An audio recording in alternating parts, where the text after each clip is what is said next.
বৰুৱা খুবেই জনপ্ৰিয় নেতা এগৰাকী অত্যন্ত জনপ্ৰিয় নেতা আৰু প্ৰধান বৰুৱা ডাঙৰীয়াৰ নিৰ্বাচনত উৎসাহ উদ্দীপনা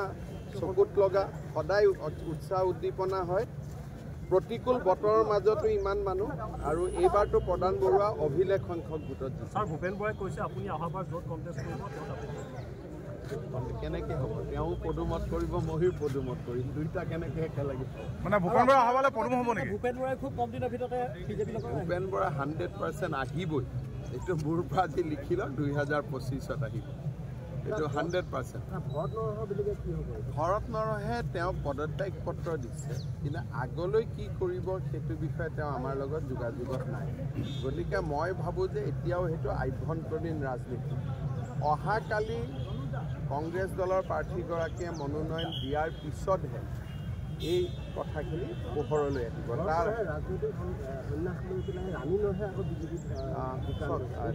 আমাৰ লগত দুইজনেই কথা পতা নাই এই মুহূৰ্তত আৰু মই জানা দুইজনেৰে কোনো চুইচ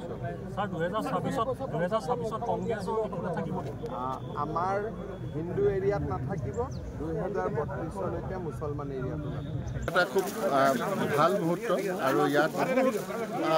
কৰ্মকৰ্তা আহিছে আমাৰ বিধায়কসকল আহিছে মুখ্যমন্ত্ৰী মহোদয় আহিছে অসম গণ পৰিষদৰ নেতা গণশক্তি দলৰ সভাপতি তেখেতসকল আহিছে আমাক আশীৰ্বাদ দিবৰ কাৰণে আমাৰ হৈ প্ৰচাৰ চলাবৰ কাৰণে গতিকে মই তেখেতসকলক প্ৰথমতে মই ধন্যবাদ জনাইছোঁ আৰু আমি নিৰ্বাচনৰ কাৰণে সম্পূৰ্ণভাৱে আমি এতিয়া সাজু গতিকে নিৰ্বাচন প্ৰচাৰ হোৱাৰ লগে লগে আমি প্ৰচাৰ কাৰ্যত আগবাঢ়িম